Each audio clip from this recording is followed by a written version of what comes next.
देखो, कल हमने पारिस्थितिकी वाला चैप्टर कंप्लीट किया था। इसमें जो दूसरा टॉपिक हमको दिया गया है वो है पर्यावरण। अब देखो, सिलेबस में उन्होंने ऐसा दिया है: पर्यावरण, पारिस्थितिकी तंत्र, जैव विविधता और पॉल्यूशन। ये चार मेन टॉपिक हैं, ठीक है ना। अब देखो, पर्यावरण में प्री के हिसाब से ऐसा कुछ है नहीं। पर्यावरण क्या होता है, पर्यावरण के घटक क्या है, पर्यावरण को प्रभावित करने वाले कारक कोई प्री में नहीं है। पर्यावरण से जो रिलेटेड है वो सीधे सीधे यही है: पर्यावरण प्रदूषण। ठीक है ना। तो हम सीधे पर्यावरण प्रदूषण पे फोकस करें, क्योंकि क्वेश्चन सीधे प्रदूषण से ही पूछेगा। क्योंकि पर्यावरण पे कोई अपन को निबंध नहीं लिखना है कि उसके कंपोनेंट को जाने, उसमें फिर जैविक घटक क्या है, अजैविक घटक क्या है। वही है जो पारिस्थितिकी तंत्र में देख के आए, वही पर्यावरण के भी घटक हैं, उसमें कुछ अलग नहीं है। पर्यावरण की परिभाषा एक्ट के हिसाब से ये सब मेंस की चीजें हैं। अपन को केवल यहाँ पे फोकस क्या करना है कि क्वेश्चन क्या पूछ रहा है हमसे प्री में। तो देखो, हम सीधे टॉपिक पढ़ रहे हैं: पर्यावरण प्रदूषण, इन्वायरमेंट पॉल्यूशन। और पॉल्यूशन के भी हम उसी एस्पेक्ट को देखेंगे, क्वेश्चन जैसा आता है। हमको इससे कोई मतलब नहीं है कि पर्यावरण प्रदूषण क्या होता है, हमको सीधे यह जानना है कि पर्यावरण प्रदूषण के स्रोत क्या है, कौन से उससे होने वाले रोग हैं, ये सबसे मेन है। भाई, स्रोत क्या है कि किससे क्या होता है, कि यदि एसिड रेन हो रही है तो वो किससे हो रही है, यदि कोई श्वसन संबंधी बीमारी है, यदि कोई तंत्रिका तंत्र संबंधी बीमारी, यदि बीमारी को कोई स्पेशल नाम दिया गया है तो वो हमारे लिए है। फिर उनके निवारण के स्रोत में भी हमको ज्यादा नहीं जानना है। यदि कोई सीधे फैक्चुअल दिख रहा है कि कोई ऐसी तकनीक है जो विशेषतः इसी के लिए लाई जा रही है, वो हमारे काम की है। तो मतलब देखो, बहुत क्या है, हम इसको सीमित रूप में देखेंगे, हमको सिर्फ प्री के हिसाब से देखना है। इसलिए हम मतलब उसी के हिसाब से चलेंगे। तो देखो, आपको प्रदूषण, पर्यावरण, पर्यावरण की परिभाषा पता हो नहीं पता हो उससे कोई फर्क नहीं है। सामान्यतः आप जानते हो पर्यावरण क्या होता है कि भाई जो भी हमको चारों तरफ से घेरे हुए, चाहे जैविक घटक हो चाहे अजैविक घटक हो, इन सबको हम मिला के पर्यावरण कहते हैं। स्थल मंडल हो चाहे जल मंडल हो चाहे वायुमंडल हो, इसमें जो कुछ भी हमको दिखाई दे रहा है, जो भी हमको सराउंडिंग है चारों ओर, वो सब पर्यावरण का हिस्सा है। अब इस पर्यावरण में एक शब्द जुड़ जा रहा है: पॉल्यूशन। पॉल्यूशन का सीधा सा मतलब क्या होता है कि भाई जो चीज सही थी वो पॉल्यूटेट हो गई है, प्रदूषित हो गई, दूषित, गंदी हो गई। पानी साफ था, उसको आपने गंदा कर दिया, तो ये हो गया जल प्रदूषण। वायु साफ है, वायु साफ है इसका मतलब क्या है, हमने वायुमंडल का जो कंपोजिशन है कि नाइट्रोजन 79% है, ऑक्सीजन 20 दशमलव कुछ परसेंट है, कार्बन डाइऑक्साइड 0.003% है, ऑर्गन ये है, इसमें इन सबका एक निश्चित अनुपात है, इसमें आपने वृद्धि कर दी। हो सकता है CO2 बढ़ जाए, हो सकता है सल्फर डाइऑक्साइड की मात्रा बढ़ जाए, ऑक्सीजन कम हो जाए, ओजोन की मात्रा बढ़ जाए, तो वायु प्रदूषित हो गई। तो ले देखिए, प्रदूषण का मतलब ये गंदा करना, हम सामान्य सा भरता समझ रहे हैं प्रदूषण मतलब गंदा करना। तो पर्यावरण प्रदूषण मतलब सीधे से बात क्या है कि जो हमारा पर्यावरण है, हम जो चारों तरफ देख रहे हैं, इसको गंदा कर दिया है। अब गंदा करने कोई मंगल ग्रह से तो आया नहीं है, जो यहां पे रह रहे हैं उन्हीं ने गंदा कर दिया। जो इस पर्यावरण में रह रहे हैं उन्हीं ने गंदा कर दिया, और पर्यावरण में रहने वालों में सबसे ज्यादा मनुष्य हैं, तो मनुष्य ही इस पर्यावरण को प्रदूषित करने वाला सबसे मेन फैक्टर है। प्राकृतिक कारक भी होते हैं जिससे आपका इन्वायरमेंट पोल्यूशन होता है कि भाई नदी बह रही है और लैंडस्लाइड होंगी तो पूरी मिट्टी नदी में मिल गई, नदी का पानी गंदा हो गया। ये प्राकृतिक घटना है, लेकिन ये जब नदी थोड़ी दूर बहेगी तो वो सब साफ हो जाएगा, इससे कोई फर्क नहीं पड़ता है। मेन जो कंपोनेंट है वो क्या है, मानव, मानव के द्वारा प्रदूषित जो किया गया है वो सबसे मेन है, और वही हमारे को पढ़ना है। तो देखो, पर्यावरण प्रदूषण का सामान्य सा अर्थ क्या हो गया कि जो पर्यावरण जो है वो हमारा दूषित हो गया, गंदा हो गया। फिर इसको गंदा करने के लिए जो कारक जिम्मेदार है उनको कहते हैं हम प्रदूषक। मतलब देखो, है तो प्रदूषण के लिए सबसे मेन जिम्मेदार मानव ही, लेकिन यहां पर हमको यह देखना पड़ेगा कि ये जो प्रदूषण करने वाले प्रदूषक कौन कौन से हैं। प्रदूषक मतलब वो कौन से तत्व हैं जो पानी को गंदा कर रहे हैं, हवा को गंदा कर रहे हैं। देखो, सोर्स तो मानव है, मानव ही सब कुछ कर रहा है, लेकिन अब हमको तो क्या है, उनके नाम जानने हैं। तो प्रदूषक क्या होते हैं कि जो पर्यावरण को गंदा करते हैं, गंदा करने वाले जो कंपोनेंट हैं उनको हम क्या है, प्रदूषक कहते हैं। ठीक है ना, चाहे जल को प्रभावित करे, वायु को प्रभावित करे, मृदा को प्रभावित करे, किसी भी चीज को यदि प्रभावित करने वाले कोई कंपोनेंट हैं या कण हैं या तत्व हैं तो वो प्रदूषक की श्रेणी में आएंगे। अब देखो जो हम प्रदूषण कह रहे हैं, जिसको प्रदूषण और प्रदूषण के लिए जिम्मेदार कुछ क्या है, कारक है, उनको हम प्रदूषक कह रहे हैं। इन पॉल्यूटेंट को हम दो कैटेगरी में बांटते हैं। एक होते हैं प्राकृतिक प्रदूषक और एक होते हैं मानव जनित प्रदूषक। एक होते हैं प्राकृतिक प्रदूषक और एक होते हैं मानव जनित प्रदूषक। प्राकृतिक प्रदूषक प्रकृति में अपने आप उत्पन्न हो रहे हैं, जैसे फूलों के जो पराग कण हैं वो, उनसे भी वायु प्रदूषण होता है, वो भी वायु प्रदूषक की कैटेगरी में आते हैं। फूलों के जो पराग कण होते हैं वो भी वायु प्रदूषक। ज्वालामुखी फटेगा तो वो उसमें से जो कण निकलेंगे वो भी वायु प्रदूषण करेंगे, धूल कण होगा, उसमें सल्फर गैस होगी और अन्य गैस होंगी, वो सब। तो ये सब प्राकृतिक, तो जो प्राकृतिक स्रोत से निकले वो प्राकृतिक प्रदूषक, और जो मानव जनित स्रोत से निकले वो मानवीय या मानव जनित प्रदूषक के अंतर्गत आएंगे। ठीक है ना। तो देखो ये दो कैटेगरी बांट दी अपन ने, एक तो प्राकृतिक प्रदूषक की और एक मानव जनित प्रदूषक की। अब देखो ये जो प्रदूषक हैं इनकी एक और श्रेणी बांटी जाती है जिनको हम कहते हैं प्राथमिक प्रदूषक और एक को कहते हैं द्वितीयक प्रदूषक।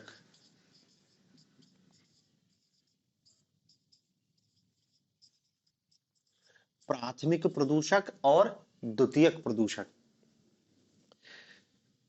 यहां पे सीधे आपको क्वेश्चन यही आएगा कि या तो परिभाषा पूछ सकता है कि प्राथमिक और द्वितीयक प्रदूषक क्या होते हैं, या फिर निम्नलिखित में से कौन सा प्रदूषक प्राथमिक प्रदूषक की श्रेणी में आता है। अब देखो सबके अलग अलग होंगे, वायु प्रदूषण के प्राथमिक प्रदूषक अलग होंगे, जल प्रदूषण के प्राथमिक प्रदूषक अलग होंगे, मृदा प्रदूषण के प्राथमिक प्रदूषक अलग होंगे। तो आपको क्या है, उनको चिन्हित करना है कि कौन से प्राथमिक प्रदूषक है और कौन से द्वितीयक प्रदूषक है। तो पहले तो आपको इसका अर्थ पता होना चाहिए कि प्राथमिक प्रदूषक क्या होते हैं और द्वितीयक प्रदूषक क्या होते हैं। देखो प्राथमिक प्रदूषक ऐसे प्रदूषक होते हैं जो मानवीय क्रियाकलापों द्वारा सीधे ही वायुमंडल में निष्कासित होते हैं, सीधे वायुमंडल में निष्कासित होते हैं। ठीक है ना, वायुमंडल या फिर जलमंडल किसी भी शब्द का उपयोग करते हैं, या सीधे पर्यावरण में निष्कासित होते हैं और अपने मूल स्वरूप में ही रहकर प्रदूषण फैलाते हैं।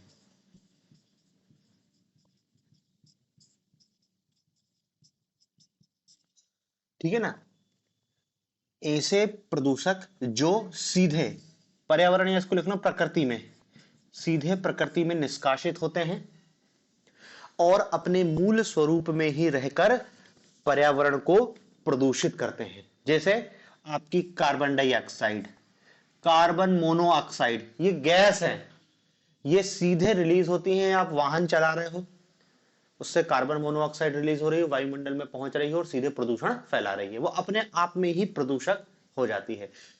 ये तो गैस है, जैसे डीडीटी लिक्विड, इसका छिड़काव करते हैं तो ये भी अपने आप में एक प्राथमिक प्रदूषक है। प्लास्टिक है और भी बहुत सारे ऐसे प्रदूषक होते हैं, वो सबको अपन को अलग अलग कैटेगरी में देखना पड़ेगा कि वायु प्रदूषण के प्राथमिक प्रदूषक कौन से हैं, जल प्रदूषण के प्राथमिक प्रदूषक कौन से हैं। अभी तो बस आप ये समझ रहे हो कि प्राथमिक प्रदूषक क्या होते हैं। प्राथमिक प्रदूषक ऐसे प्रदूषक होते हैं जो सीधे निष्कासित होते हैं प्रकृति में और अपने मूल रूप में ही रहकर प्रदूषित करते हैं, चाहे वायु को प्रदूषित करें, जल को प्रदूषित करें, मृदा को प्रदूषित करें, किसी को भी प्रदूषित करके अपने मूल रूप में ही प्रदूषित करते हैं। जबकि जो द्वितीयक प्रदूषक होते हैं इनकी क्या विशेषता होती है कि ये ऐसे प्रदूषक होते हैं जो प्राथमिक प्रदूषकों से अंतर क्रिया करके, क्या ऐसे प्रदूषक होते हैं जो प्राथमिक प्रदूषकों की अंतर क्रिया से निर्मित होते हैं। प्राथमिक प्रदूषकों की अंतर क्रिया से निर्मित होते हैं।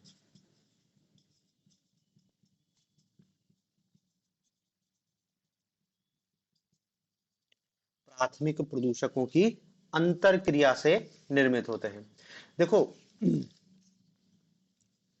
प्राथमिक प्रदूषक वायुमंडल में निष्कासित हुआ, वो प्रदूषण कर रहा है, लेकिन हो सकता है कि वायुमंडल में जब वो निष्कासित हुआ है या जलमंडल या कहीं भी गया है, तो वो क्या करता है, वहां पर अंतर क्रिया करना चालू कर देता। हो सकता है कोई प्रदूषक सूर्य किरणों की उपस्थिति में अपना रूप बदल ले, या फिर कोई प्रदूषक ऑक्सीजन के साथ संयोग कर ले रहा, कोई प्रदूषक ओजोन के साथ संयोग कर ले रहा है और एक नया पोल्यूटेंट बन जा रहा है।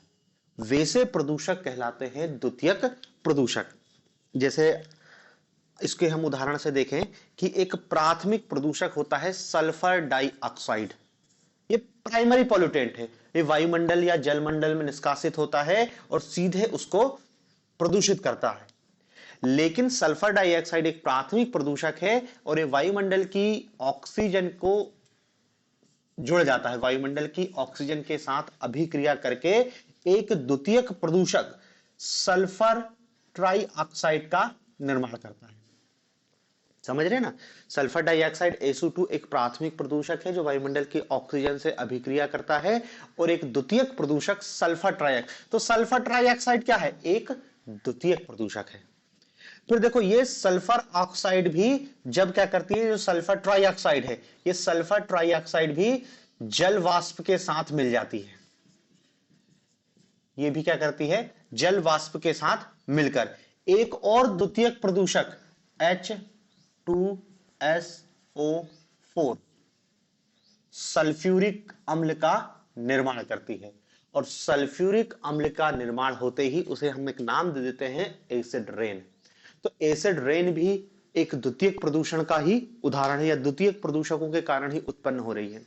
तो देखो यहां पर क्या है, दो कैटेगरी है प्रदूषकों की, एक को कह रहे हैं प्राइमरी पॉल्यूटेंट और दूसरा है सेकेंडरी। प्राइमरी ऐसे प्रदूषक होते हैं जो अपने मूल रूप में निष्कासित होते हैं और सीधे वायु को प्रभावित कर रहे हैं, जल को प्रभावित करते हैं, सीधे प्रदूषण कर रहे हैं, उनको किसी के साथ जुड़ने की जरूरत नहीं है। लेकिन यही प्राइमरी पॉल्यूटेंट जब अभिक्रिया करते हैं, कुछ ये तो देखो ऑक्सीजन का उदाहरण दिखा, ये जल वाष्प का, कुछ सूर्य की किरणों से भी प्रभावित हो जाते हैं और फिर किसी तीसरे टाइप के प्रदूषक का निर्माण कर देते हैं, तो वो जो नया प्रदूषक बनता है, मतलब देखो इसमें आप ये समझो, सल्फर डाइऑक्साइड नहीं है द्वितीयक प्रदूषक, सल्फर डाइऑक्साइड तो प्राथमिक प्रदूषक ही है। सल्फर ट्राइऑक्साइड H2SO4 सल्फ्यूरिक अम्ल, ये द्वितीयक प्रदूषक की श्रेणी में आते हैं। ये डायरेक्ट नहीं बन रहे हैं, ये अभिक्रिया हो रही है तब है, वायुमंडल से इनका निष्कासन नहीं हुआ है, इनने अपने से अभिक्रिया करके इनका निर्माण कर लिया है, तो इनको कह देते हैं हम द्वितीयक प्रदूषक। ठीक है। फिर देखो, इसी प्रदूषकों को एक कैटेगरी और होती है जिनको हम कहते हैं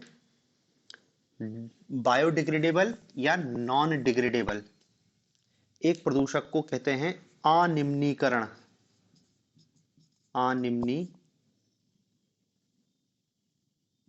कारक प्रदूषक, और दूसरे होते हैं जैव निम्नीकारक। जैव, एक है अनिम्नीकारक और दूसरा है जैव निम्नीकरणीय प्रदूषक, नॉन बायोडिग्रेडेबल और बायोडिग्रेडेबल। होता क्या है कि अनिम्नीकारक, नॉन बायोडिग्रेडेबल,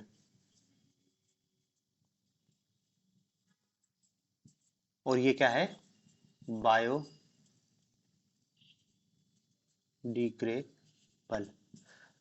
देखो नाम से उनका समझ आ रहा है कि ये जो जैव निम्नीकारक प्रदूषक होते हैं, ये ऐसे प्रदूषक होते हैं जो जीवाणुओं की अभिक्रिया द्वारा,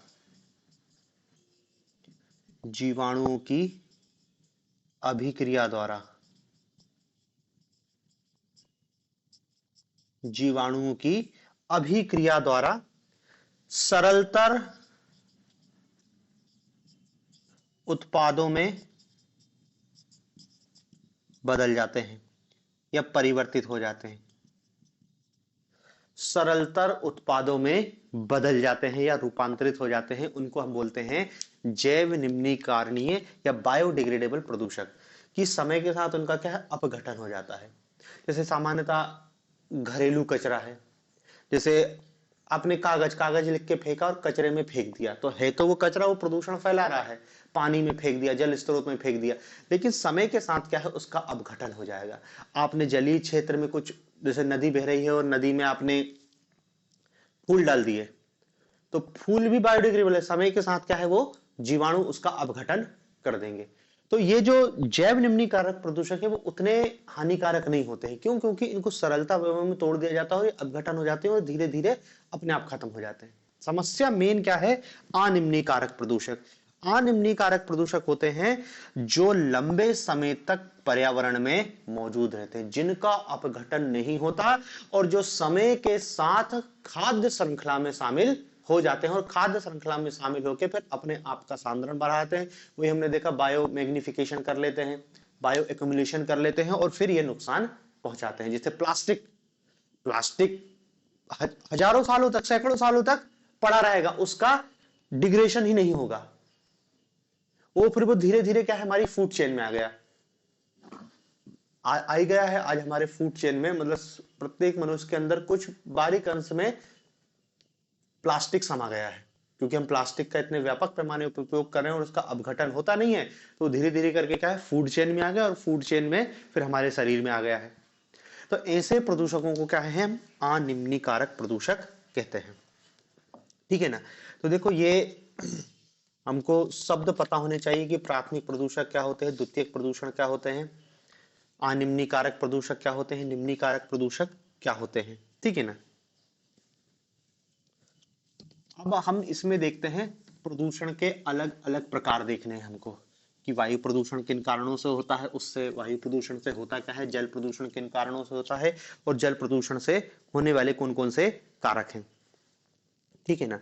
तो सबसे पहले वायु प्रदूषण।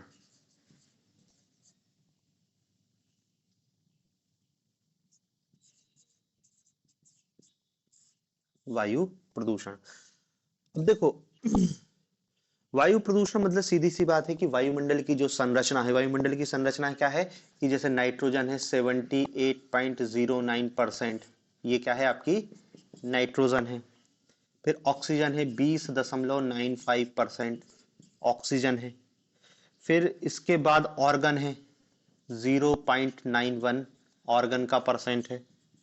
कार्बन डाइऑक्साइड है 0.03% CO2। ये जो वायुमंडल का प्राकृतिक संरचना है, इसमें जब परिवर्तन आता है, किसी एक चीज की मात्रा घटती है, किसी की मात्रा बढ़ती है, तो उसी को हम बोल देते हैं वायु प्रदूषण। ठीक है ना, कि वायुमंडल की जो संरचना है उसमें होने वाले परिवर्तन को ही हम, इसी में फिर क्या धूल कण भी है और सब चीज है, तो धीरे धीरे उनकी जरा सी मात्रा में परिवर्तन होता है, या तो बढ़ जाए या घट जाए, किसी भी कारण से कुछ होता है, तो हम बोल देते हैं वायु प्रदूषण हो रहा है। ठीक है ना। और देखो, वायु प्रदूषण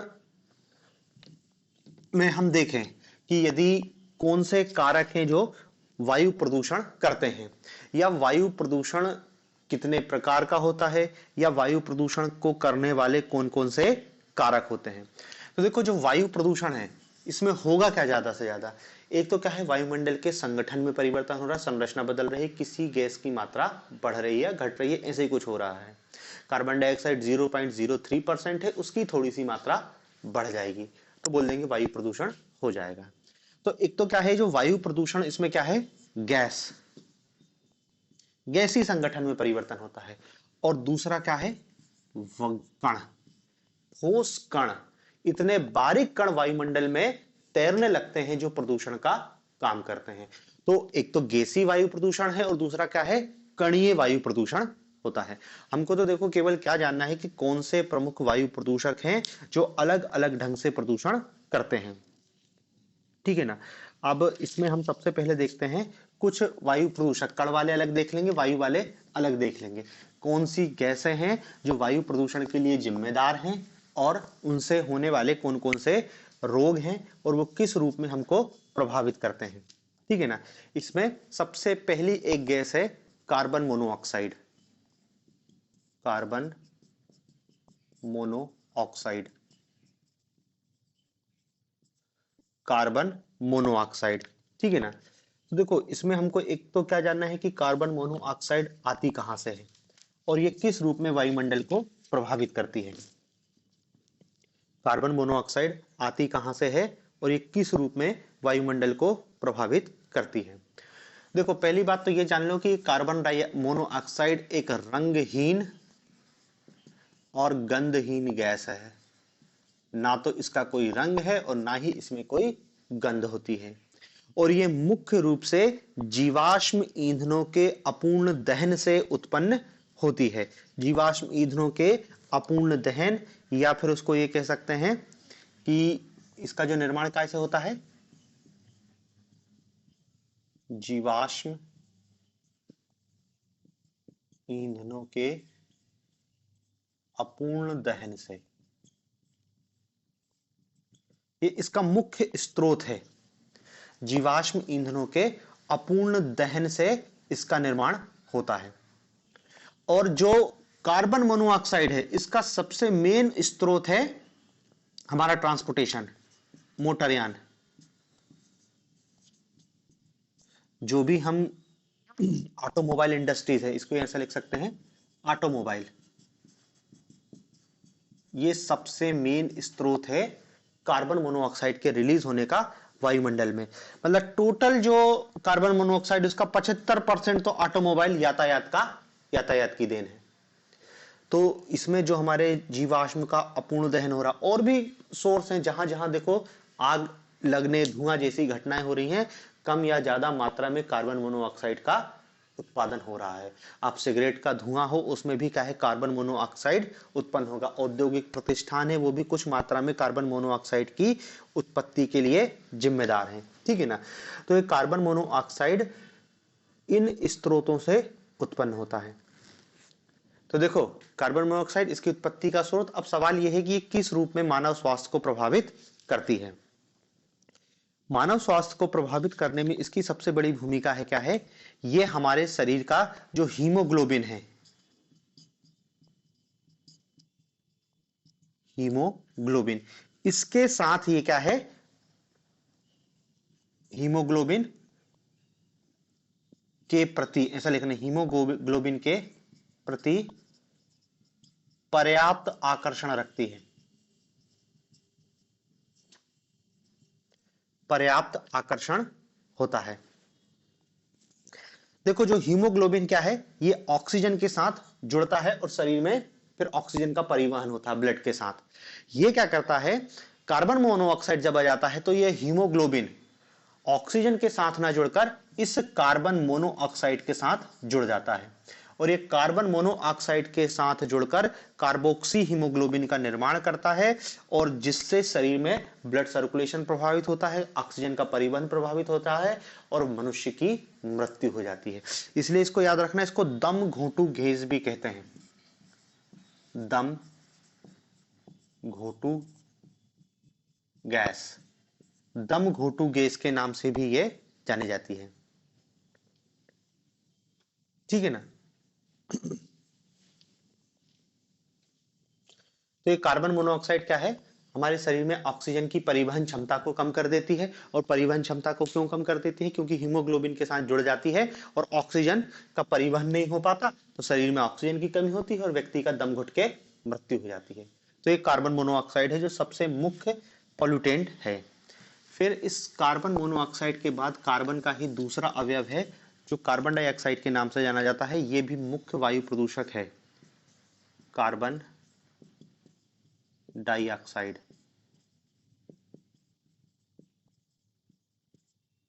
कार्बन डाइऑक्साइड।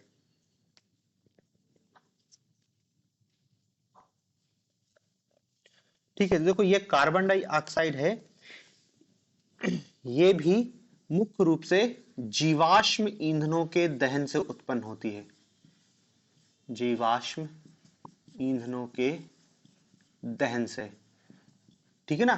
अंतर समझना, वो अपूर्ण दहन से उत्पन्न हो रही है और ये जीवाश्म ईंधनों का आप दहन कर रहे हो, चाहे अपूर्ण कर रहे हो चाहे पूर्ण कर रहे हो, कार्बन डाइऑक्साइड की गैस की उत्पत्ति तो होगी ही होगी। ठीक है ना। और इस जीवाश्म ईंधनों के दहन मतलब सबसे ज्यादा कार्बन डाइऑक्साइड कैसे उत्पन्न होती है, जो हमारा एनर्जी सेक्टर है, ऊर्जा क्षेत्र, और ऊर्जा क्षेत्र के बाद आता है परिवहन क्षेत्र का नंबर। ये दोनों क्षेत्र ही, एक नंबर पर है एनर्जी सेक्टर और दूसरे नंबर पर है ट्रांसपोर्टेशन सेक्टर। ये दोनों क्षेत्र ही 60-70% कार्बन डाइऑक्साइड की उत्पत्ति के लिए जिम्मेदार है, ऊर्जा और परिवहन। ठीक है ना। ऊर्जा परिवहन, ऊर्जा के अंतर्गत ही आपका पूरा इंडस्ट्रियल सेक्टर आ गया, सब चीज आ गया। तो ये दो क्षेत्र ही हैं जो कार्बन डाइऑक्साइड की उत्पत्ति के लिए जिम्मेदार हैं। सवाल अभी यह है कि इससे होता क्या है। तो कार्बन डाइऑक्साइड से जो मुख्य इफेक्ट है इसका, वो क्या है, ग्रीन हाउस इफेक्ट, या इसको हम कह सकते हैं वैश्विक तापन में वृद्धि के लिए जिम्मेदार है। वैश्विक तापन में वृद्धि के लिए जिम्मेदार है, वैश्विक तापन में वृद्धि के लिए जिम्मेदार है।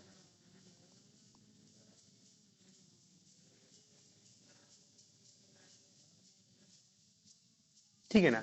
ग्रीन हाउस इफेक्ट, अब ग्रीन हाउस इफेक्ट तो जानते होंगे भाई, वायुमंडल के तापमान को बढ़ा देती है, क्योंकि ये पृथ्वी से जो परावर्तित हैं किरणें, इनको ये अवशोषित कर लेती है। अभी जब अपन क्लाइमेट चेंज या जलवायु परिवर्तन पढ़ेंगे तो उसमें देखेंगे कार्बन डाइऑक्साइड जलवाष्प की क्या भूमिका है ग्रीन हाउस इफेक्ट में। ठीक है ना। तो ये कार्बन डाइऑक्साइड है जो वैश्विक तापमान की वृद्धि के लिए जिम्मेदार है। फिर तीसरी इसमें जो गैस है जो वायुमंडल को सीधे सीधे प्रभावित कर रही है, तो देखो ये कार्बन मोनोऑक्साइड, कार्बन डाइऑक्साइड, ये दोनों कार्बन। अब आते हैं सल्फर, दूसरी प्रमुख यौगिक है जो प्रभावित करती है, सल्फर। और सल्फर भी देखो तीन रूप में है। एक तो है हमारी सल्फर डाइऑक्साइड,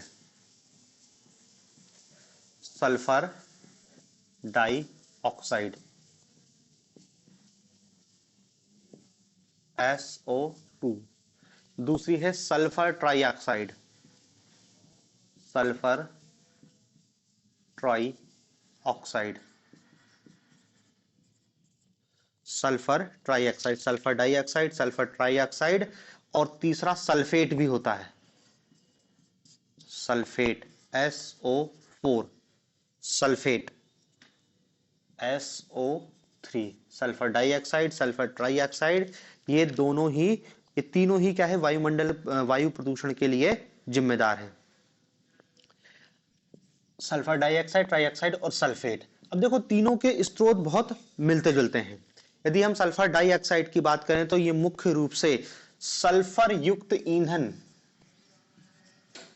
सल्फर युक्त ईंधन, सल्फर युक्त ईंधन को जलाने से सल्फर डाइऑक्साइड गैस वायुमंडल में निष्कासित होती है। और सल्फर युक्त हर ईंधन, सल्फर जो भी जीवाश्म ईंधन है, चाहे आपका कोयला हो, चाहे पेट्रोलियम निष्कर्षण हो, चाहे रिफाइनिंग हो, चाहे कागज निर्माण उद्योग हो, चाहे नगर पालिका का आप कचरा जलाओ, या धातु निष्कर्षण, सब में सल्फर मतलब क्या है, कोयला, पेट्रोलियम, कागज उद्योग, रिफाइनरी, मतलब ऑयल रिफाइनरी जहां पे ऑयल को साफ करते हैं, रिफाइनरी, और अयस्क पिघलाकर धातु बनाते हैं,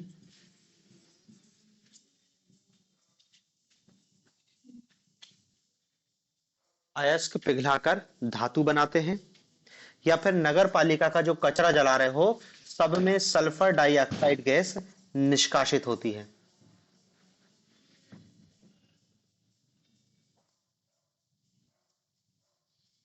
ठीक है ना। और ये जो सल्फर डाइऑक्साइड है, इसका याद रखना कि जो सल्फर डाइऑक्साइड का मेन सोर्स होता है वो है आपकी इंडस्ट्रीज, उद्योग से सबसे ज्यादा मात्रा में सल्फर डाइऑक्साइड का निष्कासन होता है।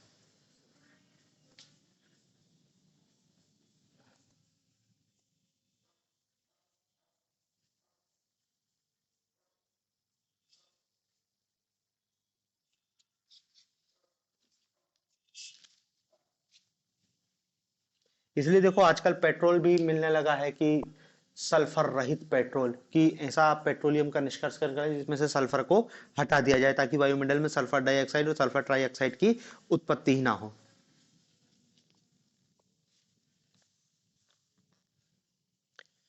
फिर देखो ये जो SO2 है, इसका सबसे ज्यादा, ये इन तीनों में सबसे ज्यादा हानिकारक SO2 ही है, सल्फर डाइऑक्साइड ही है। ये क्या करती है, हमारे फेफड़ों को गंभीर रूप से प्रभावित करती है, फेफड़ों को गंभीर रूप से प्रभावित करती है।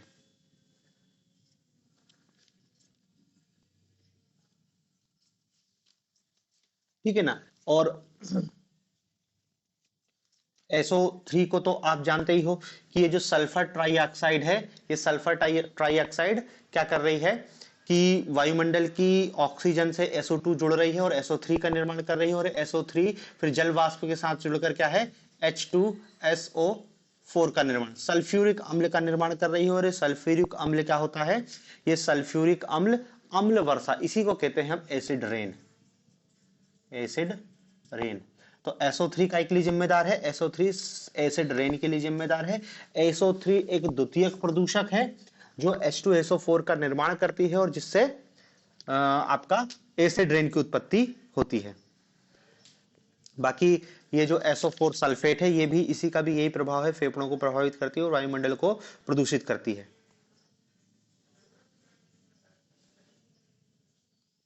ठीक है ना। बाकी देखो ओवरऑल आपको सल्फर के प्रभाव, चाहे सल्फर डाइऑक्साइड हो, सल्फर ट्राइऑक्साइड हो, सल्फेट हो, इससे फिर उत्पन्न होने वाला H2SO4 हो, ये क्या है, आप सीधे बोलो फेफड़ों को प्रभावित करती है, इसी से एसिड रेन की उत्पत्ति होती है। और इसमें आप बता सकते हो कि ये धातुओं का संचरण भी करती है, धातुओं का संचारण मतलब नष्ट करती है धातु की, जैसे ना लोहे में जंग लगने जैसी कार्रवाई हो जाती है। बिल्डिंगों की रंग रोगन इसको भी प्रभावित करती है। आपने घर पोतवाया और घर खराब हो गया, कुछ ही दिन में फफूंद लग गई उसमें, तो ये सब सल्फर के ऑक्साइडों के कारण हो रहा है। धातु संचारण, अभी एसिड रेन पढ़ेंगे तो देखेंगे कि ऐतिहासिक मॉन्यूमेंट को भी ये नुकसान पहुंचा रही है, तो ये सब सल्फर के संदर्भ में है। ठीक है। तो देखो कार्बन, कार्बन के यौगिक, कार्बन डाइऑक्साइड, कार्बन मोनोऑक्साइड। दूसरा प्रभावित करने वाला है sulphur, sulphur dioxide, sulphur trioxide और सल्फेट, और फिर इसी में H2SO4 है। फिर इसमें आते हैं नाइट्रोजन के ऑक्साइड। नाइट्रोजन के ऑक्साइड में पहला है नाइट्रोजन डाइऑक्साइड।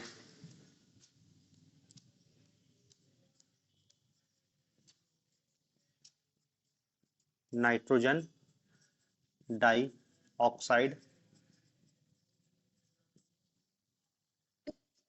नाइट्रोजन डाइऑक्साइड, और इसी में है नाइट्रोजन ट्राइऑक्साइड, नाइट्रस ऑक्साइड और नाइट्रेट, तीनों ही हैं। नाइट्रोजन डाइऑक्साइड, नाइट्रोजन, दूसरा है इसमें nitrogen dioxide, nitrogen oxide, nitrogen oxide, ये NO2, NO2, NO, nitrogen oxide. और तीसरा है nitrous oxide, nitrous oxide, N2O। और तीसरा है नाइट्रेट, चौथा नाइट्रेट, NO3, NO3। ठीक है ना। अब देखो ये जो तीनों निकल रही है, nitrogen oxide, nitrogen dioxide, nitrogen oxide, ये सारी जो गैसें हैं, इनका जो मुख्य स्रोत है ईंधन को जलाने से, ईंधन को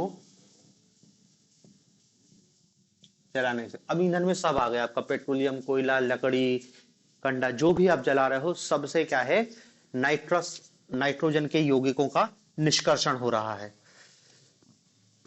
ठीक है ना। और इसका भी मुख्य स्रोत देखो ईंधन का दहन ही है। अब ईंधन को जला रहे हो, फिर दूसरा परिवहन उद्योग में भी ईंधन को जला रहे हो, तो सबसे मेन तो स्रोत में क्या है, ये ईंधन के रूप में जो हम जो भी जला रहे हैं जीवाश्म ईंधन, उससे सब क्या है, नाइट्रस ऑक्साइड। उर्वरक निर्माण की प्रक्रिया में भी इसकी उत्पत्ति होती है। उर्वरक निर्माण की प्रक्रिया, खासकर जैसे यूरिया बना रहे हैं ना, तो उससे भी क्या है, ये नाइट्रोजन के ऑक्साइड की उत्पत्ति होती है। फिर एक और पॉइंट लिख लेना, जैव संहिता को जलाना।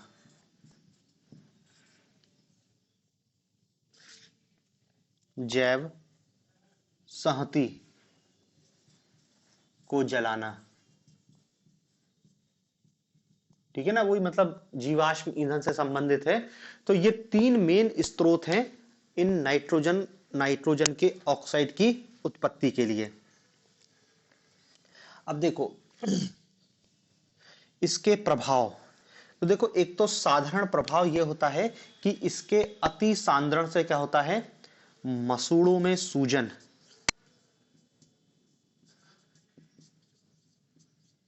मसूड़ों में सूजन, रक्त स्त्राव, ब्लीडिंग होने लगती है, रक्त स्त्राव, ऑक्सीजन की कमी,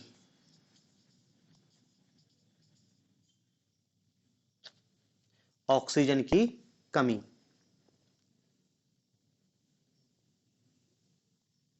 ठीक है। फिर इसमें एक और जो सबसे महत्वपूर्ण बात यह है नाइट्रोजन के ऑक्साइड से, कि इससे एक द्वितीयक प्रदूषक होता है, जो आपका ये नाइट्रोजन डाइऑक्साइड है, NO2। ये यहां पर क्या है, जो NO2 है, ये द्वितीयक प्रदूषक पेरोक्सी एसिटिल नाइट्रेट, ये नाम लिखना मैं ऊपर लिख दे रहा हूं, पैन कहलाता है ये।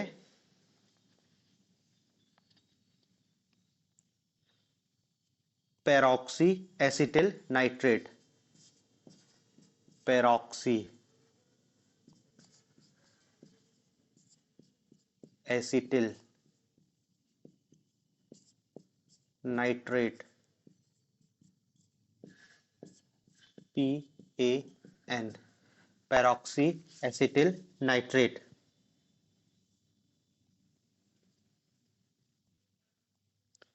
तथा नाइट्रिक अम्ल, नाइट्रिक अम्ल, नाइट्रिक अम्ल HNO3, ये दोनों की उत्पत्ति होती है नाइट्रोजन ऑक्साइड से, पेरोक्सी एसिटिल नाइट्रेट और नाइट्रिक अम्ल। अब दिक्कत क्या है कि इन दोनों से, ये दोनों क्या है, द्वितीयक प्रदूषक हैं, और ये भी क्या है, एसिड रेन के लिए जिम्मेदार है, ये भी एसिड रेन के लिए जिम्मेदार है।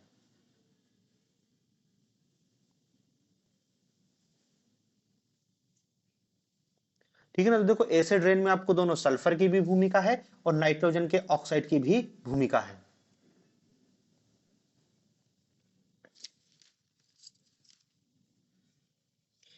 फिर ये जो पेरोक्सी एसिटिल नाइट्रेट और नाइट्रिक अम्ल, ये जो द्वितीयक वायु प्रदूषक हैं, एक तो एसिड रेन में भी इनकी थोड़ी सी भूमिका है, और दूसरी इनकी भूमिका क्या हो जाती है कि इनके अधिक सांद्रण से इन्फ्लुएंजा, इन्फ्लुएंजा जैसी बीमारी का प्रसार बढ़ता है, इन्फ्लुएंजा होता है, और पादप वृद्धि का दमन, पादप वृद्धि का दमन, मतलब पेड़ पौधों की वृद्धि होने की क्षमता प्रभावित होती है, और इस गैस के वायुमंडल में सांद्रण बढ़ने से देखने में बाधकता उत्पन्न होती है, देखने में बाधकता उत्पन्न होती है, ठीक है ना। तो देखो ये नाइट्रोजन के ऑक्साइड हैं, तीनों चार हैं, चारों को याद रखना कि ये चारों वायु प्रदूषित के लिए जिम्मेदार हैं। देखो कार्बन के ऑक्साइड हो गए, सल्फर के ऑक्साइड हो गए, नाइट्रोजन के ऑक्साइड हो गए।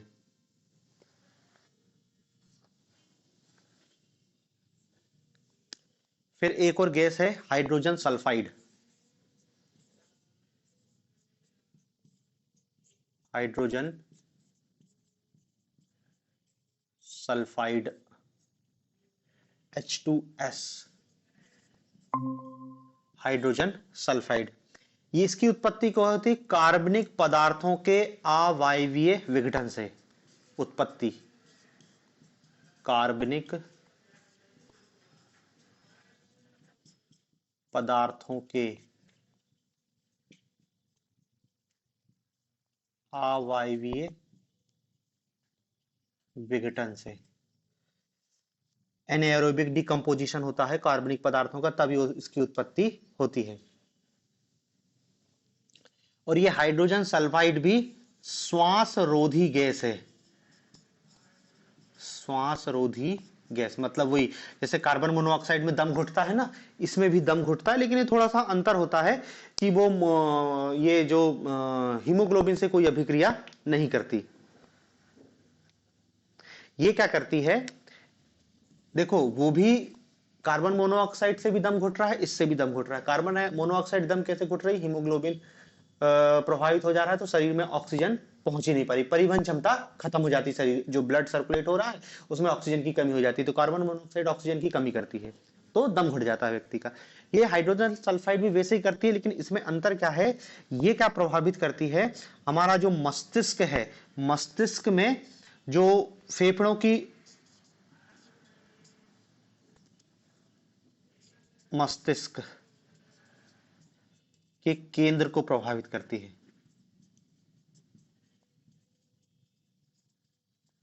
मस्तिष्क के केंद्र को प्रभावित करती है। और कौन सा केंद्र?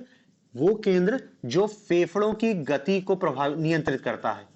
फेफड़ों की गति को नियंत्रित करता है। फेफड़ों की गति को नियंत्रित करता है तो वो प्रभावित हो जाता है, तो फेफड़ों की गति प्रभावित हो जाएगी तो आपको श्वास की कमी। भाई फेफड़े धड़क रहे हैं तो कब तेज धड़कना है कब कम धड़कना है, ये मस्तिष्क में केंद्र है, वो डिसाइड करता है। तो ये उसी केंद्र को प्रभावित कर देती है, तो फिर व्यक्ति को सांस लेने में दिक्कत होती है। तो ये इसको भी याद रखना, हाइड्रोजन सल्फाइड।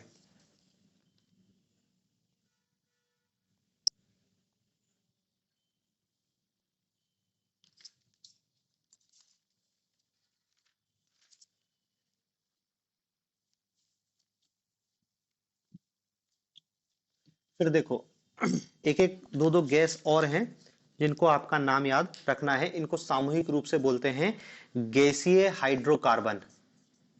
गैसीय हाइड्रोकार्बन।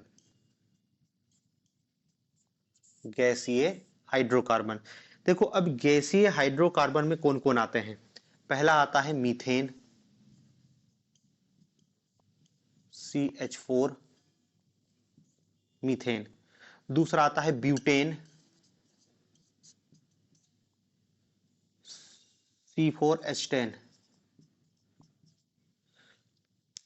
Ethylene, ethylene. बेंजीन,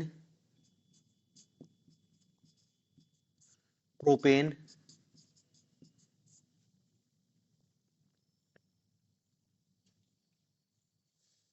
ठीक है ना? ये प्रमुख गैसीय हाइड्रोकार्बन है। इन सब की जो उत्पत्ति है, इसमें देखो सबसे मेन हमारा मीथेन है, CH4। इस CH4 के बारे में क्या याद रखना? ये मुख्य रूप से ग्रीन हाउस गैस है। जैसे कार्बन डाइऑक्साइड में लिखा ना कि कार्बन डाइऑक्साइड एक ग्रीन हाउस गैस है, ऐसे मीथेन एक ग्रीन हाउस गैस है और ये मनुष्य को सीधे रूप में प्रभावित करती है। और इसका जो सबसे मेन योगदान है, हमारी जो आर्द्र भूमि है, वेटलैंड, आर्द्र भूमि, धान के खेत, जो आपके दुधारू जानवर होते हैं वो जो जुगाली करते हैं, उससे भी क्या है? मीथेन गैस निकलती है। दलदलीय भूमि है, वो मीथेन गैस के सबसे बड़े उत्पादक। धान के खेत जो पानी भरा हुआ है वो भी मीथेन का उत्सर्जन कर रहे हैं। तो ये सबसे मेन उत्सर्जक हैं मीथेन गैस के। और ये सीधे सीधे क्या है? ग्रीन हाउस गैस है। पृथ्वी के तापमान को प्रभावित कर रही है, पृथ्वी के तापमान को बढ़ाने में महत्वपूर्ण योगदान इसी का है।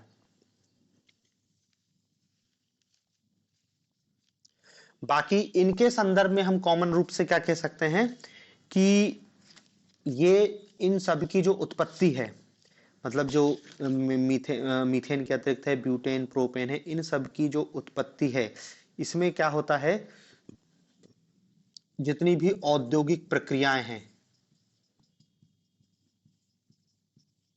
औद्योगिक प्रक्रियाओं से इन सब की उत्पत्ति मुख्य रूप से होती है।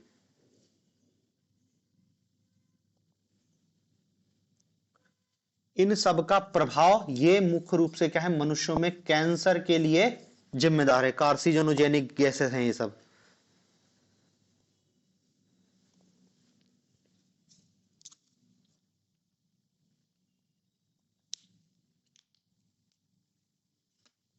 तो देखो ये गैसीय हाइड्रोकार्बन्स के अंतर्गत आ गए हैं। बाकी देखो इसमें और विशेष गैसीय कुछ है नहीं जो अपने एग्जाम की पर्पस से महत्वपूर्ण हो इसमें।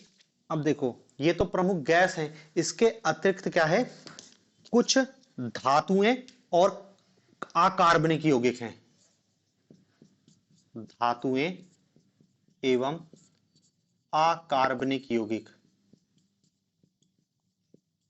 अकार्बनिक यौगिक, धातुएं और अकार्बनिक यौगिक। देखो इसमें कौन कौन सा है, सीसा, ये भी वायु प्रदूषण करता है।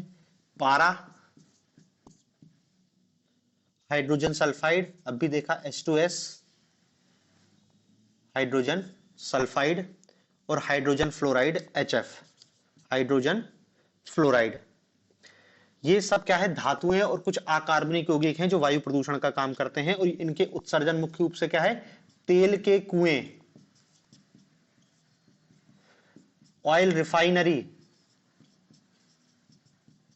तेल के कुएं, ऑयल रिफाइनरी, परिवहन, ये मुख्य स्रोत हैं इनके।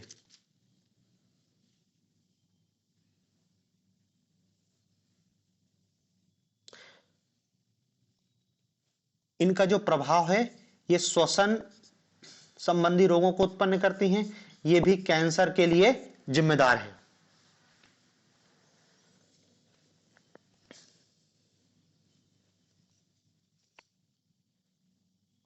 ठीक है ना, ये कार्बनिक यौगिक हो गए। अब देखो इसके अतिरिक्त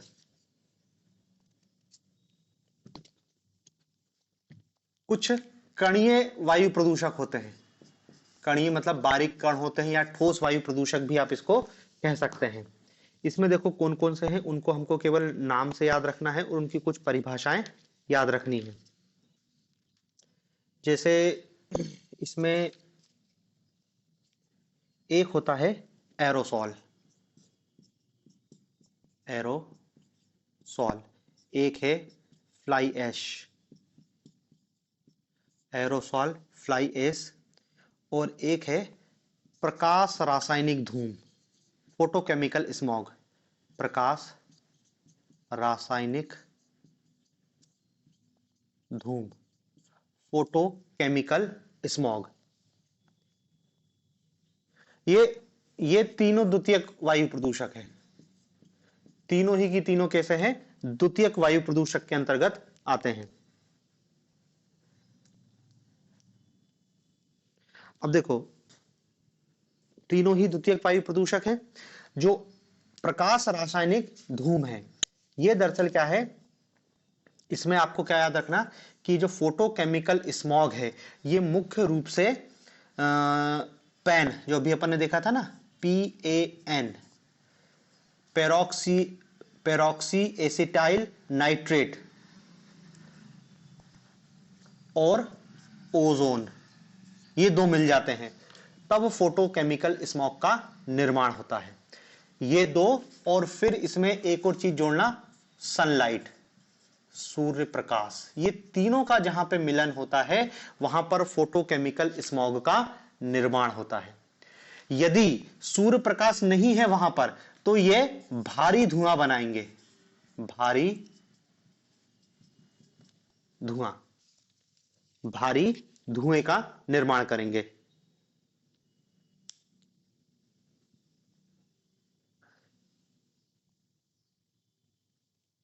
ठीक है, तो देखो फोटोकेमिकल स्मॉग जो है वो पेरोक्सी एसिटिल नाइट्रेट और ओजोन, इन दोनों के मिलने से सूर्य प्रकाश की उपस्थिति में फोटोकेमिकल स्मॉग का निर्माण होता है। यदि पेरोक्सी एसिटिल नाइट्रेट और केवल ओजोन मिलेगी तो भारी धुएं का निर्माण होगा। मतलब यदि सनलाइट की अनुपस्थिति रहेगी तो फोटोकेमिकल स्मॉग नहीं, उसको फिर क्या बोलेंगे हम, भारी धुएं का निर्माण होगा। ये जो फोटोकेमिकल स्मॉग है ये मुख्य रूप से क्या है, आंख, नाक तथा गले में जलन के लिए जिम्मेदार है। और फिर स्वाभाविक सी बात है, फोटोकेमिकल स्मॉग है तो ये धरती पर क्या है, सूर्य प्रकाश को आने से भी रोक देती है। ठीक है, तो आंख नाक कान में जलन। और ये जो फोटोकेमिकल स्मॉग है इसका दूसरा सबसे मेन प्रभावित होता है, ये मनुष्य के फेफड़ों को प्रभावित करती है, फेफड़ों को प्रभावित करती है, पुरानी इमारतों का संक्षारण करती है,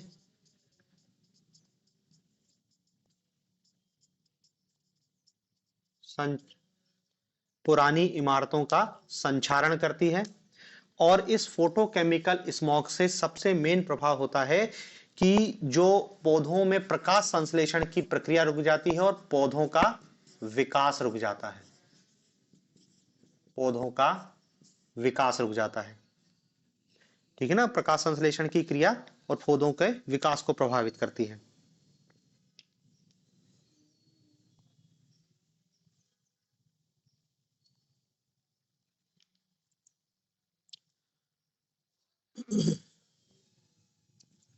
तो देखो ये प्रकाश रासायनिक धूम। फिर दूसरा इसमें है एरोसॉल, ये भी द्वितीयक प्रदूषक का ही उदाहरण है। एरोसॉल, एरोसॉल क्या है, एरोसॉल कुछ नहीं, ये सूक्ष्म कण है, बहुत बारीक सूक्ष्म कण। इनका आकार 1 माइक्रोन से 10 माइक्रोन तक होता है। और ये मुख्य रूप से कहां से निकलते हैं, कारखाने मतलब इंडस्ट्रीज, ताप विद्युत गृह और ट्रांसपोर्टेशन मतलब वाहनों से, कृषि कार्यों से इनका उत्सर्जन होता है। ये ठोस और तरल दोनों हो सकते हैं, ठोस व तरल दोनों ही हो सकते हैं एरोसोल के कण।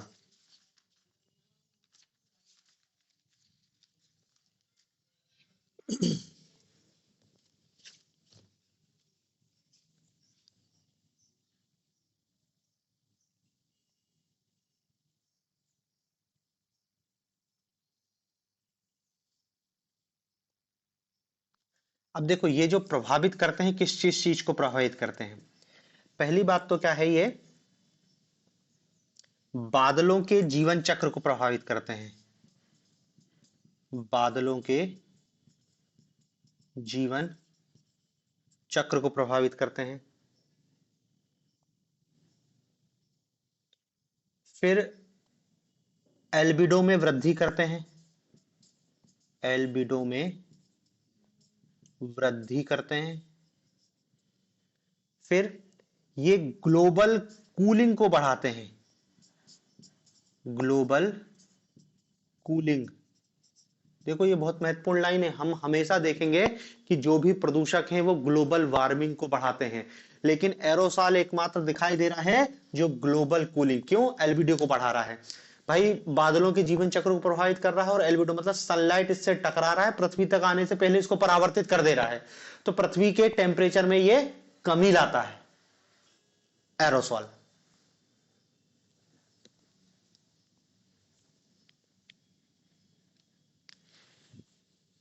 ठीक है ना, तो ये आपका एरोसॉल है,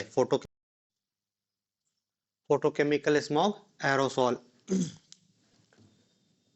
फिर तीसरा इसमें है फ्लाई ऐश।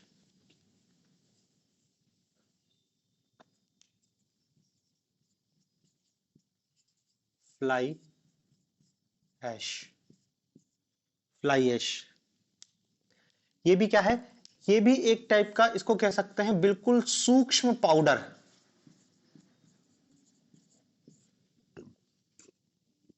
ये अत्यधिक सूक्ष्म पाउडर टाइप का होता है और ये बहुत दूर तक वायु के साथ क्या है, गति करता है। और ये मुख्य रूप से कोयला आधारित ताप विद्युत ग्रह, कोयला आधारित ताप विद्युत ग्रह, कोयला आधारित ताप विद्युत ग्रहों से इसका निर्माण होता है।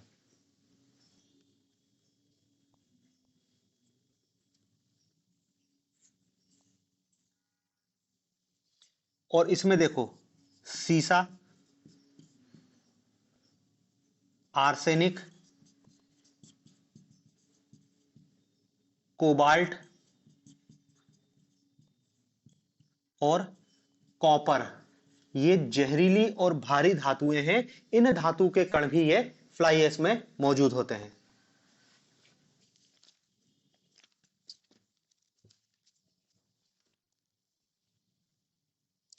और स्वाभाविक सी बात है, ये हमारे श्वसन तंत्र को प्रभावित करेंगे,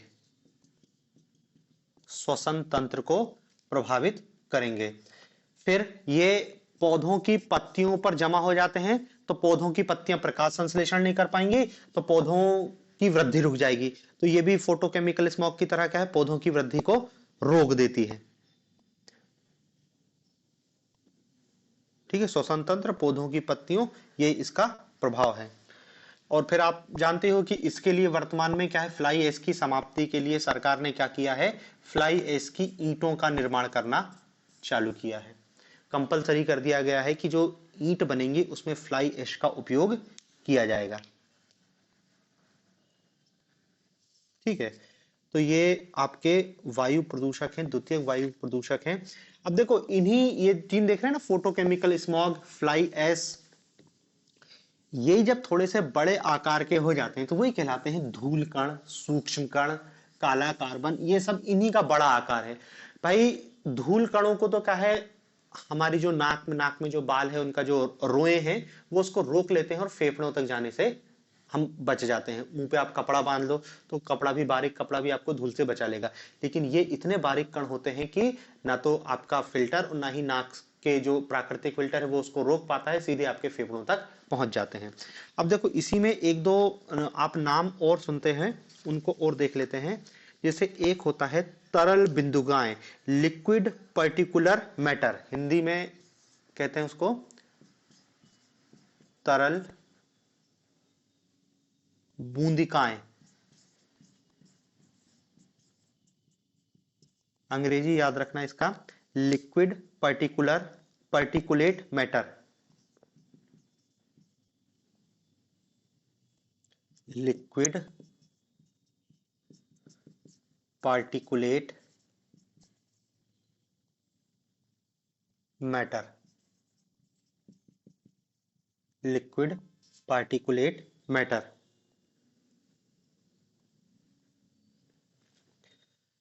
लिक्विड पार्टिकुलेट मैटर के अंतर्गत देखो क्या क्या आता है। एक आता है आपका H2SO4, मतलब सल्फ्यूरिक अम्ल, एक तो ये आता है सल्फ्यूरिक अम्ल।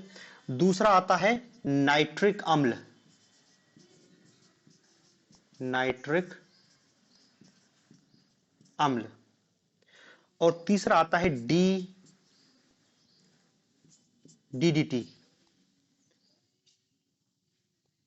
ठीक है ना, ये तीन चीज हैं जो लिक्विड पार्टिकुलेट मैटर के अंतर्गत आती हैं और ये वायुमंडल में क्या है, तरल रूप में तैर भी सकती हैं और वायु को प्रदूषित करती हैं। ये मुख्य रूप से कहां से उत्पन्न होती है, जो हम कृषि पेस्टिसाइड का उपयोग करते हैं, कृषि पेस्टिसाइड, ये इनका मुख्य स्रोत है, कृषि पेस्टिसाइड। कृषि पेस्टिसाइड में ये particulate liquid matter, liquid particulate matter की उत्पत्ति होती है।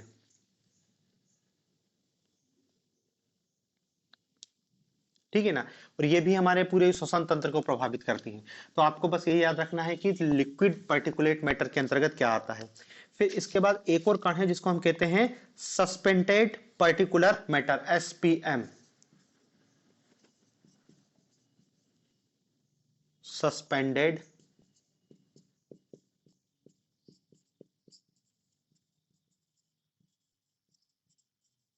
मैटर, एसपीएम, सस्पेंडेड, हिंदी में अब जो भी कहेंगे कि लटके हुए कणीय पदार्थ, सस्पेंडेड पर्टिकुलेट मैटर, निलंबित कण कहते हैं इसको। और इनका आकार 0.01 माइक्रोमीटर से 100 माइक्रोमीटर तक होता है, 100 माइक्रोमीटर तक होता है।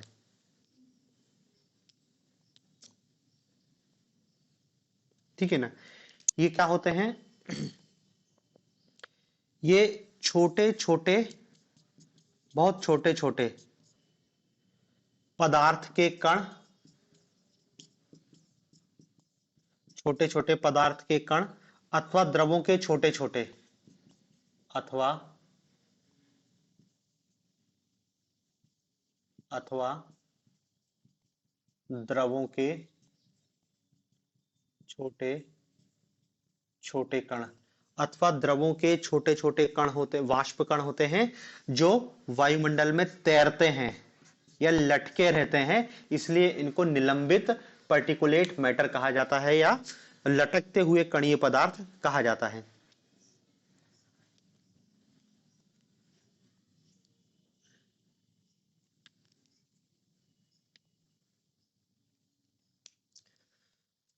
फिर देखो, इनमें देखो आकार तो आपने एक रेंज बता दी, 0.01 माइक्रोन से लेकर 100 माइक्रोन के बीच के कणों को हम सस्पेंडेड पर्टिकुलेट मैटर कहते हैं।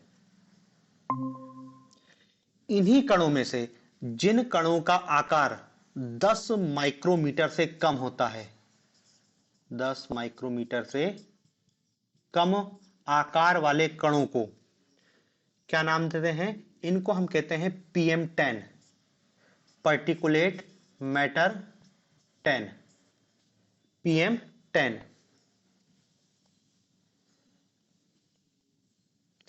ये जो PM10 है इनको कहते हैं respirable suspended particulate matter, RSPM। Hindi में इसको कहेंगे श्वसनशील निलंबित कणीय पदार्थ, श्वसनशील निलंबित कणीय पदार्थ, रेस्पिरेबल सस्पेंडेड पर्टिकुलेट मैटर।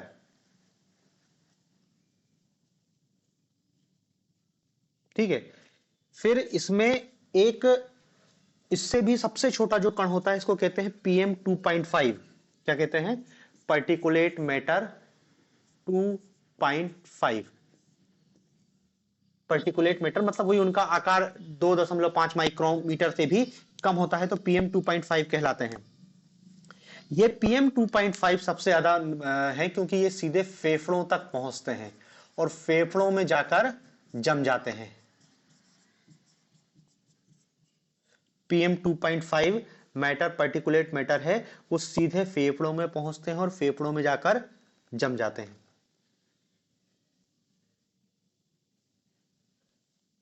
और जब फेफड़ों में जाके जम जाएगा तो स्वाभाविक सी बात, हमारी फेफड़ों की क्षमता को, फेफड़ों की जो एल्वेलाई है ना, उसको ये भरते जाएगा और फेफड़ों की क्षमता हमारी खत्म होती जाएगी। जैसे आप सिगरेट पीते हो तो सिगरेट पीने में भी वही होता है कि आपके फेफड़ों की जो एल्वेलाई है वो ठोस होते जाती है, फिर वो फेफड़ों की क्षमता को खत्म कर रहा है धीरे धीरे। तो आप यदि जहां किसी कहीं वायुमंडल में पर्टिकुलेट मैटर 2.5 है, PM10 है, ये बहुत ज्यादा खतरनाक होते हैं।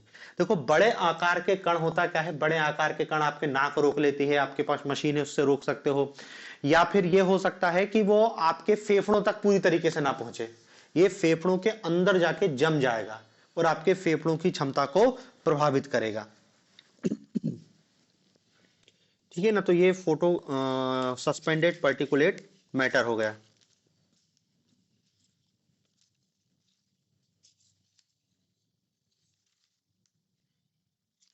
अब देखो इसमें एक दो, ये तो हमारे प्रमुख वायु प्रदूषक हो गए, उनसे कौन कौन से जो प्रभावित करने वाले अंग हैं और उनके प्रमुख स्रोत कौन कौन से हैं ये हमने देख लिया। बाकी देखो ये जो पर्टिकुलेट मैटर है, पर्टिकुलेट मैटर सब जगह से हैं, आपके जितने वाहन हैं, इंडस्ट्रीज हैं, ज्वालामुखी हैं, धूल कण हैं, ये सब उसके स्रोत होते हैं। अब देखो इसमें क्या है, हम सीधे कुछ रोग हैं जो नाम से आपसे पेपर में पूछे जा सकते हैं कि फलाना रोग किससे होता है। तो देखो एक होता है सिलिकोसिस रोग।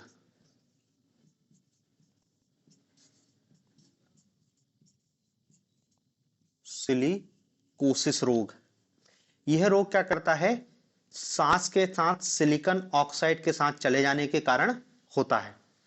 सांस के साथ क्या है, सिलिकॉन, सिलिकॉन या सिलिकॉन डाइऑक्साइड दोनों, ऑक्साइड जब शरीर में सांस लेते हैं और ये दोनों सिलिकॉन या सिलिकॉन डाइऑक्साइड शरीर में चला जाता है तो हमको क्या है, सिलिकोसिस रोग हो जाता है। और ये मुख्य रूप से कहां से निकलता है, ये निकलता है आपकी माइनिंग से, माइनिंग खनिज, पॉटरी उद्योग, पॉटरी उद्योग वही चीनी मिट्टी का जो कारखाना है, कांच उद्योग,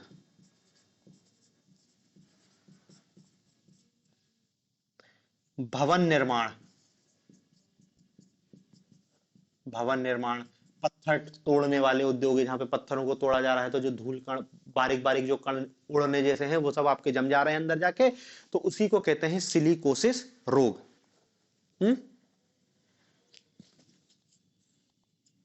वो चीनी मिट्टी, चीनी मिट्टी के जो बर्तन वर्तन बनते ना,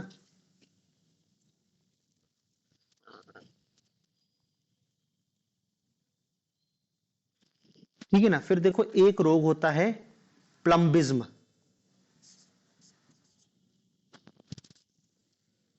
रोग का नाम है प्लम्बिज्म।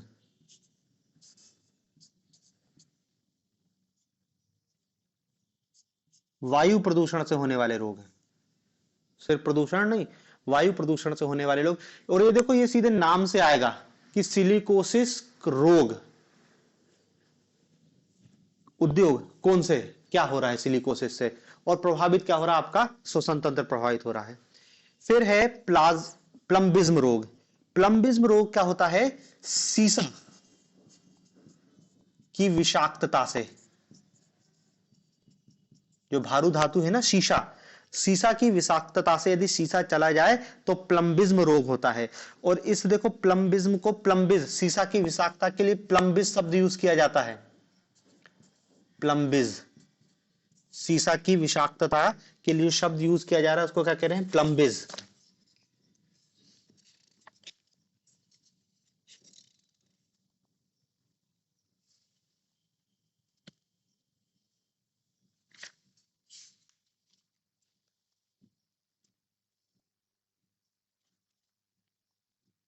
और इस प्लम्बिज्म रोग से बहुत सारे मतलब प्रभावित होता है। देखो इस प्लम्बिज रोग से क्या होता है, एक तो क्या है, हमको इल्यूजन संबंधी समस्या होती है, भ्रम, व्यक्ति जजमेंट नहीं कर पाता चीजों को, पागलपन का व्यवहार, पागलपन का व्यवहार, kidney damage, kidney damage, coma, और मृत्यु भी हो सकती है।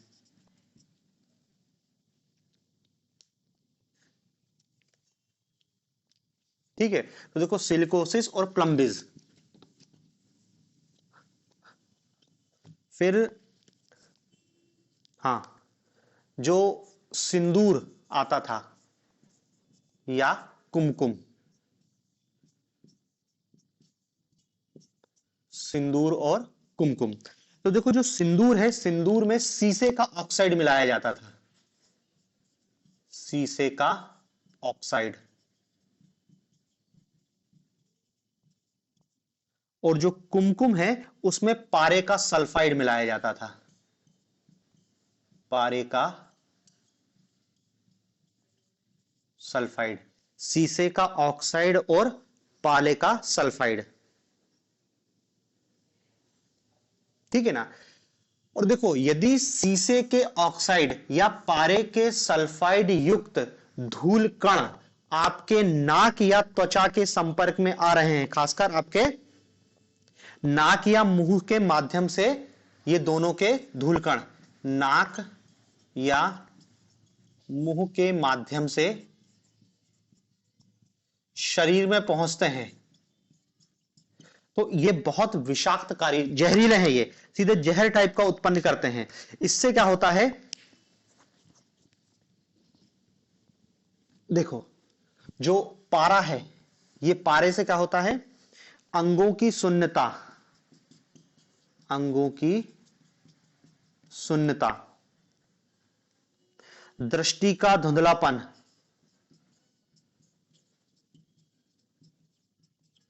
दृष्टि का धुंधलापन और मस्तिष्क को क्षति होती है, मस्तिष्क क्षति और मृत्यु तक हो जाती है। पारे का अत्यधिक यदि पहुंच गया तो मृत्यु ही है सीधे। और जो शीशा है, शीशे की अधिकता से, वही अभी अपन ने देखा क्या कहते हैं, पारे से ही और शीशे से वही पागलपन जैसा रोग, पागलपन और गुर्दे को प्रभावित करती है और ये भी मृत्यु तक, भ्रम संबंधी समस्या, ये सब शीशे से हो रही है।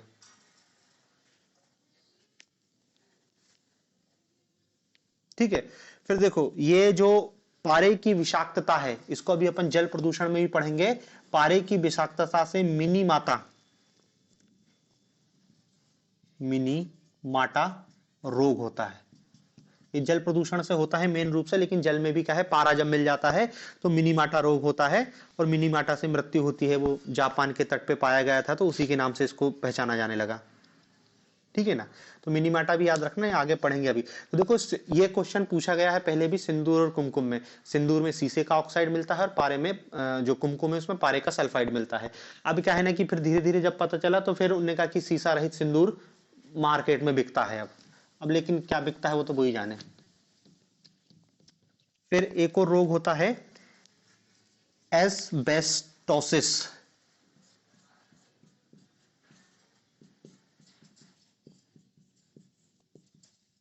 एस्बेस्टोसिस ये क्या होता है, एस्बेस्टस के कणों से होता है ये।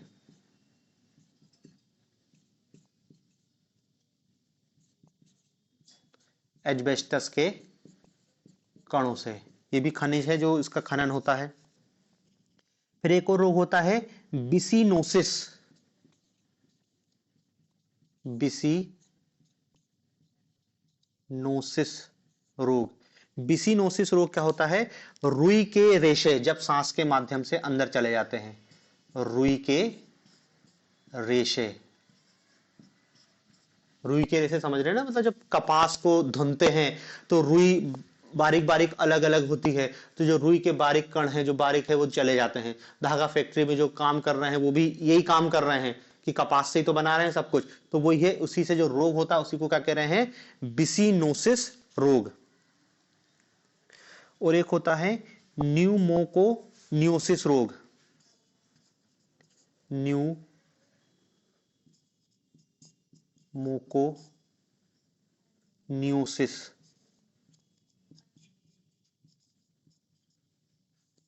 न्यूमोकोनियोसिस रोग। ये क्या होता है कि जब सांस के माध्यम से खनिज खनिज तथा धातु के कण चले जाएं अंदर,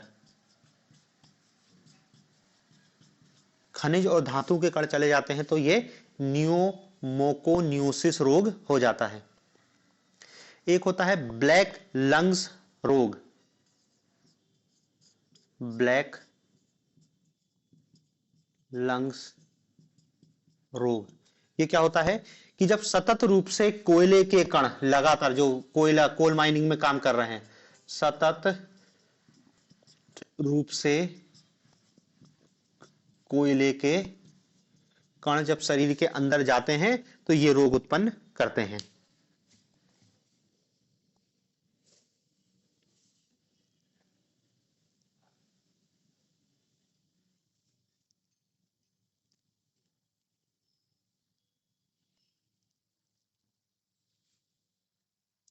हाँ, बस इतने ही रोग हैं जो हमारे काम के हैं।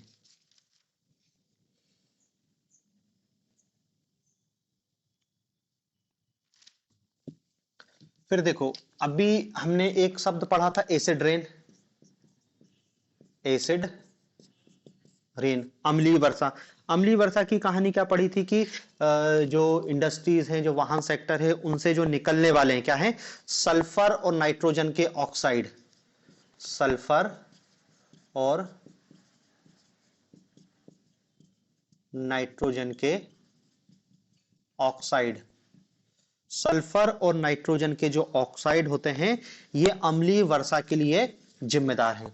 बाकी देखो, इसकी कहानी तो हमने देख ही ली थी कि जो अम्लीय वर्षा है वो मुख्य रूप से क्या होता है, सल्फर डाइऑक्साइड SO2, ये SO3 का निर्माण करता है। ये SO2 क्या करता है, ऑक्सीजन के साथ मिलता है तो क्या बनता है, सल्फर ट्राइऑक्साइड बनता है। फिर सल्फर ट्राइऑक्साइड जब जल वाष्प से मिल जाती है, जल वाष्प से मिल जाती है तो क्या बन जाता है, सल्फ्यूरिक अम्ल H2SO4, और ये सल्फ्यूरिक अम्ल ही एसिड रेन है। जब ये वर्षा के साथ गिरता है तो उसी को क्या हम एसिड रेन कहते हैं। अम्ल वर्षा का मुख्य घटक है। बाकी इसमें नाइट्रोजन के ऑक्साइड भी रहते हैं, जो पैरा ऑक्सीडेट नाइट्रेट रहता है, लेकिन मुख्य रूप से क्या है, सल्फर के ऑक्साइड हैं। और ये जो, ठीक है ना, तो देखो आप तो बेसिकली इतना याद रखना कि सल्फ्यूरिक अम्ल और नाइट्रिक अम्ल दोनों ही अम्ल वर्षा के लिए जिम्मेदार है, लेकिन प्राइमरी रूप से क्या है, सल्फ्यूरिक अम्ल है, सल्फर, और नाइट्रोजन के अम्ल भी हैं, लेकिन वो सेकेंडरी सबसे मेन सल्फर है। फिर ये जो अम्लीय वर्षा है कि जब गिरने वाले जल का पीएच मान 5.6 से कम हो तभी कहेंगे अम्लीय वर्षा। ये डाटा भी याद रखना, 5.6 से, कि जल का पीएच मान, जल का पीएच मान जब 5.6 से नीचे जाता है तभी मानते हैं कि वो वर्षा अम्लीय वर्षा हुई है।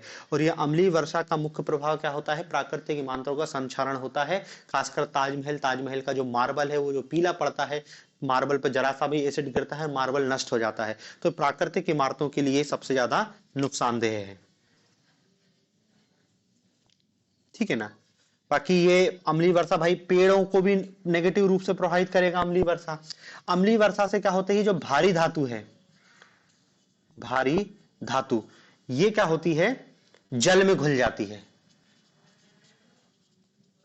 वही सीसा पारा जैसी भारी धातु फिर जल में घुल जाती है, तो फिर वही सीसा पारा से जो रोग होते हैं वो रोग होने चालू हो जाएंगे। तो अम्लीय वर्षा भी बहुत नुकसानदेह है,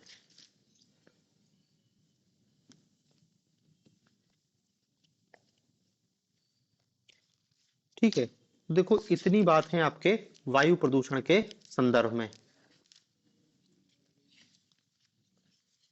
हाँ, एक और चीज याद रख लेना, यूरो मानक, ये भी वायु प्रदूषण को रोकने के लिए है, यूरो मानक। यूरोप ने अपने यहाँ पर वाहनों के लिए एक स्टैंडर्ड निर्धारित किया, उसको यूरो मानक कहते हैं। यूरो मानक मुख्य रूप से क्या है कि ये जो यूरो मानक है कि जो वायु प्रदूषण में जो प्रदूषक मिल रहे हैं उनकी लिमिट तय कर दी कि भाई कार्बन डाइऑक्साइड इतना मिल, इससे ज्यादा नहीं मिलना चाहिए, कार्बन मोनोऑक्साइड इससे ज्यादा नहीं मिलना चाहिए। ये इन्हीं यूरो मानकों को क्या है, भारत में अपनाया तो उसको भारत मानक नाम दे दिया गया, भारत मानक।